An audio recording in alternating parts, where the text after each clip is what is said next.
those who would hear this message, He's looking to you. That's right. Amen, Brother Ronnie. That's right. Amen.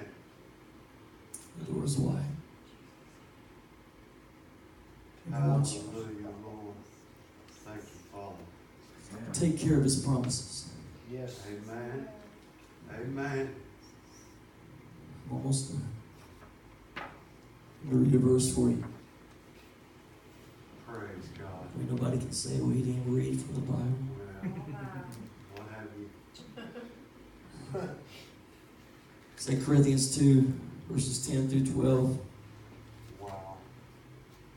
Paul spoke about an open door. He said, now, whom you forgive anything, I also forgive. Right.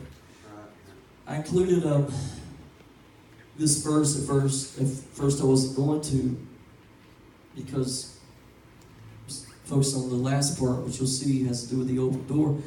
But I just felt prompt to include it. He says, now whom you forgive anything, I also forgive. For if indeed I have forgiven anything, I have forgiven that one for your sakes in the presence of Christ, lest Satan should take advantage of us.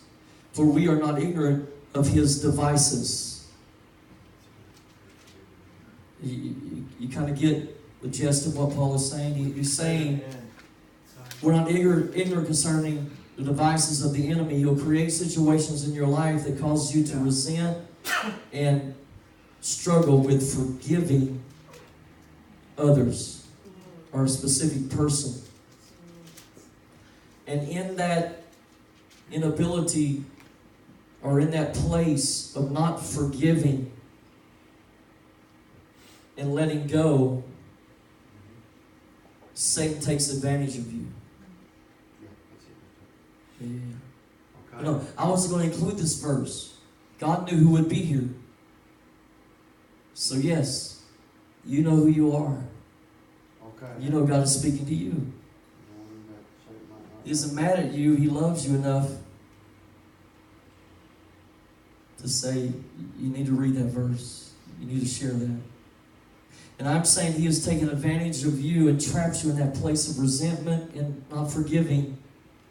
And therefore it hinders you from ever being able to fully walk through that door and especially get in the middle of the room, in the middle of what He is doing in this hour. But the moment you open your mouth by faith, not by feeling, amen, and you say, putting your best foot forward, God, deliver me of this resentment from this person, called the first and last name, and by faith I forgive, called the first and last name, even as you have forgiven me, and I let it go with your help. Heal and restore me. And by the way, it doesn't hurt to come up to an altar and have hands laid on you and receive the prayers of the saints, because 1 puts 1,000, but 2 puts 10,000. You understand the power of multiplication. So for somebody that's in this room, that's for you. Furthermore, when I came to Choice to preach Christ's gospel, here it is, a door was opened to me by the Lord. So Paul says, when I came to this city, there was this big open door for me to preach the gospel. You know, there are times in our lives where we said, God opened this door and I was able to talk to her about Jesus. God opened this door and I was able to talk to him. God opened this door and I'm going to Zimbabwe and Mozambique. And sometimes we say that, but it doesn't register fully that it really was God who opened the door. And Paul acknowledges that when he was in that city, it wasn't just him going to the city and attempting to preach the gospel. It was as if God reached down his hand, broke open a wide door, and said, go ahead now, Paul, they're ready. They're ready for you to speak. Yeah.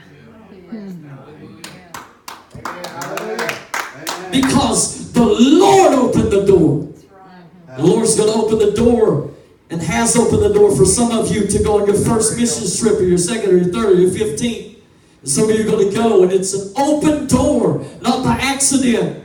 Some of you will be in 2019, but it's an open door and then you have a mission right here.